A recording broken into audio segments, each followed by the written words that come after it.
The boys' finale reaction's been very frustrating. I okay. I really like the comic. I think the comic is really solid, and it gets a really bad rap because people don't understand the comic by nature of it in the way it tells its story.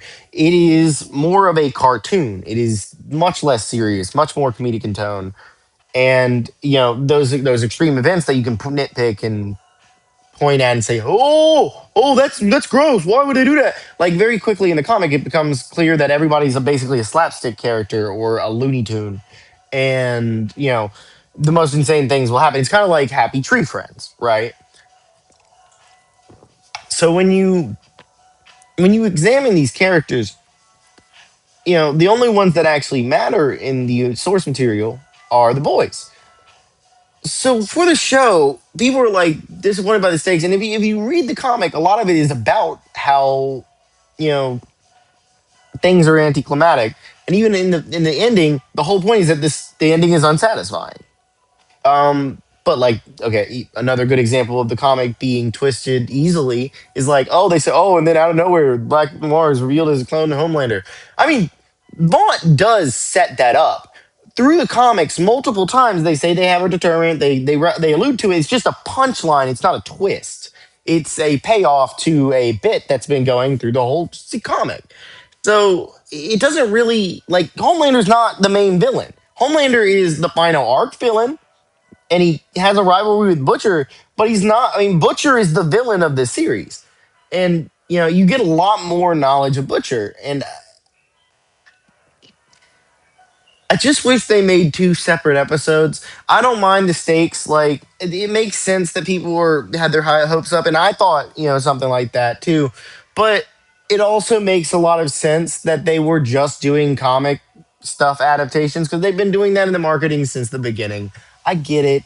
It's just I think they knew they were being a little misleading, but it's not a big deal. Um, Anthony Starr deserves an award of some sort. Is that an Emmy? That's an Emmy. Uh, he should have had this award already, but especially with that last scene, and if you see Anthony Starr in an interview, this performance is absolutely incredible. The the range on this man, especially when you see his normal mannerisms, it's crazy. He should have had this award, and even though the story may not have been satisfying, if you look at just Anthony Starr's performance on this show, it still deserves it. Anthony Starr is still the most captivating character in a room. He is basically the best actor I've seen in like 5 years. Like since the show started, I have not seen an up and comer give a performance as strong as this. So it got an Anthony Starr. That's my goat. But also, Homelander sucks. If you were just mad because Homelander was made to look like a bitch, you did not pay attention through the series because the whole series was that he's a weak, frail man in every way except for physically. That has always been what been built up to be. He's very confident because he knows you can't physically hurt him. He's King Joffrey, but in a more literal sense. He's not untouchable because he's royalty. So, I mean, even a little bit to that, actually. But this has been a cat yap. Thank you for watching.